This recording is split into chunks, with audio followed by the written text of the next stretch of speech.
think all in all, it was a really good movie. Now, in the Yeah, and that's definitely why it's regarded as one of the best, if not the number one best horror movie of all time. oh yeah, absolutely. And I guess now, of course, IMDb. You can look at. I kind of go off their ratings because it seems like you have quite a few people on that site, and overall, it has an 8 out of 10. Now, for me, I'd probably give this thing a 9 myself. I mean, like I said, it's not a perfect movie all the way, but I think it ranks up there really high for me. So, what do you think? Out of 10, what do you think you'd probably rank it? I would definitely give it a solid 9, maybe a 9.5 if I could. I mean, yeah, like you said, IMDb, they're usually pretty rough on movies, and to get that high of a score is pretty good. Like, I think my favorite movie of all time, The Karate Kid, only has like a 5 or 6 out of 10. So if that tells you anything, and The Karate Kid is a masterpiece. I don't care what anybody says, but the original Karate Kid, right, 1985. But yeah, I mean, to get that high of a score on IMDb from all these like legitimate film critics, let alone the fans, it's pretty impressive. Oh, yeah, absolutely. And like I said, I would always, if somebody says they haven't watched a horror movie before, I would almost between the original 1978 Halloween, the original Friday the 13th, or this one, I would recommend any three of these movies for them to watch as their first horror movie. Because I think that would define a little bit the slasher with those other two, but you also have the paranormal, spiritual, demonic type thing in this other movie. So I definitely highly recommend this one for people to watch. Okay, I guess we can go into a little bit, I guess, behind the scenes stuff that's kind of neat. Not a whole lot. I mean, there's so much stuff that happened on the set, it's ridiculous. I think there was an HVAC guy that actually got killed on the set, too. So, I mean, there was a few things. I know there was a car crash involved somewhere. I guess I didn't bring that one up, so we'll skip over that. Anyway, but what I did find out was it was the first horror film to be nominated for a Best Picture Academy Award, which is pretty good because I think there's only been 3 or 4 others since then that have been nominated for that. Wow, yeah. Did this come out before or after The Shining? Before, I believe. I'll have to check my dates for sure, but I think this came out before. Because I think the next one to receive the Okay, yeah, best... 'cause I was, So I think the next one that actually got the Best Picture, nomination was Silence of the Lambs, which was a few years later in the 90s. So yeah, oh, I mean, okay. this broke through into the Academy Awards to let horror be known just a little bit that hey, there's a whole genre out here of stuff going on that's worth looking at. Yeah, so really this was pretty groundbreaking. Absolutely, and then of course we brought some of the practical effects, especially the throwing up on the preacher on the father. Well, actually, that scene, it was taken with one shot, but I guess the tubing was malfunctioned a little bit, and it was supposed to shoot on his chest.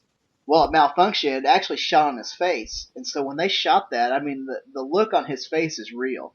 The whole shock and everything is right there. And I mean, that's perfect. I mean, when an accident Wow. like that happens, they get in one shot, and it's just so shocking to see it that they just like, we gotta keep this because we'll never be able to reenact that again. Yeah, exactly. That's even better when the actor doesn't even have to act. It's a real thing, real Absolutely. reaction. Absolutely. And then, as we were talking before we started recording, I guess after this movie was done, Linda Blair received several death threats from religious people, and said that her movie was promoting Satan in America or whatever around the world. And she had so many death threats that Warner Brothers actually put armed guards around her for 6 months after the movie was released. Wow, that's crazy. Oh yeah, that's pretty bad. And speaking of the religious side of this, I gotta mention this one because I won't overstep much, but I don't care for this guy. And anyway, his name is Billy Graham, and he claims that the movie reel itself contains a demon, and when people see it, they're corrupted by it. Now, what do you think by that take on it? So basically, there's a demon just hanging out in this movie reel right now to this day, maybe just kind of in a warehouse somewhere. Is that what we're saying?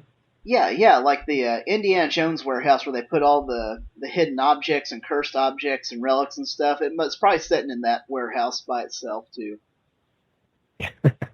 Yeah, I don't know. That guy's pretty ridiculous. I mean, especially the fact that some of these people would actually threaten to kill Linda Blair is pretty insane. You would think that they would try to be more, men of God, but then again, God did like to have.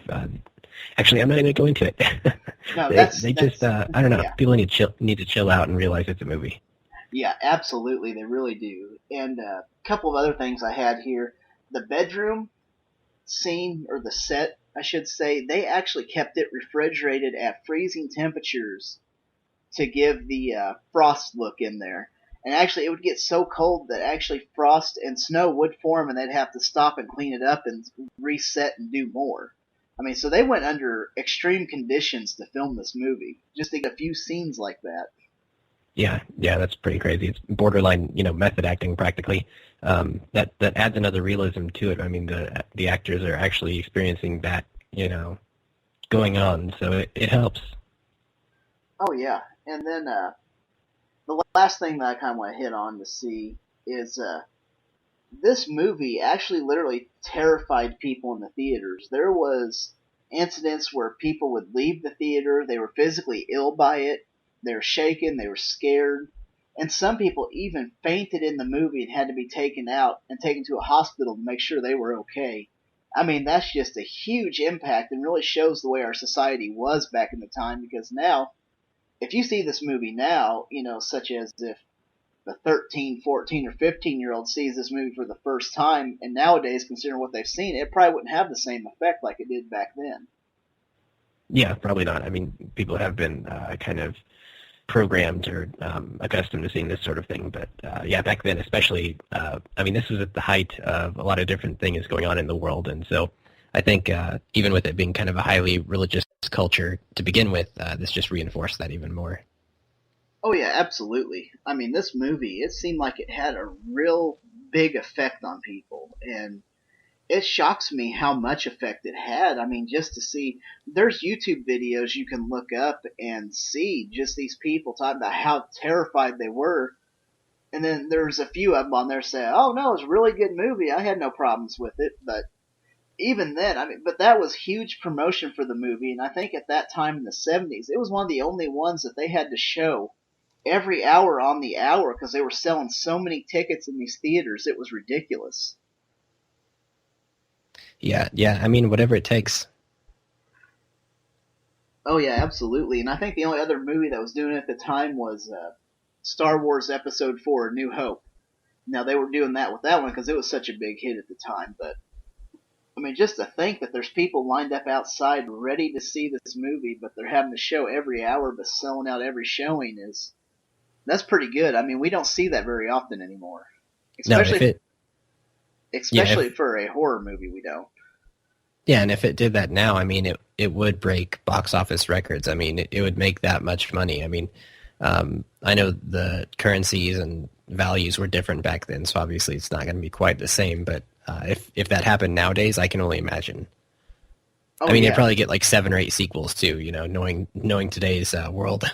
Oh yes, yes. I mean, we haven't really killed the father's not dead. He's really coming back and gonna slash everybody at the campsite next week. Right. Uh, anyway, I think that's all I got for this movie. Of course, we're going to do a crossover, and we're actually going to dig deeper into this on your podcast, Edge of the Earth. Why don't you tell us what we're going to get into a little bit more in depth from what we did at the beginning? Yeah, some of the stuff, basically, we're just going to go over the original story behind the movie, what inspired it. Well, I don't think everybody knows the story behind it, but it actually was a male. It was a boy who was originally the one who was supposedly possessed, not a female like portrayed in the movie. But yeah, there's a big long story behind it, and like you mentioned on here, the set was supposedly cursed and all that stuff. So maybe this episode that's coming out on Saturday, which would be the day after that this episode launches, will kind of clear up some of that and give you an insider perspective on whether or not that could be true. Okay, that's great. And like I said, I'm looking forward to recording that with you and getting it out there for people to see. And I encourage people to finish listening to this over on Edge of the Earth and check out all the other. I've been on there a couple of times. He's got some good stuff on there, a lot about the paranormal and supernatural, UFOs, just covers a little bit of everything. I would encourage anybody to check out his. And I'm going to put links all in the descriptions of where to find where to find Jeff's podcast and everything. I'll let you.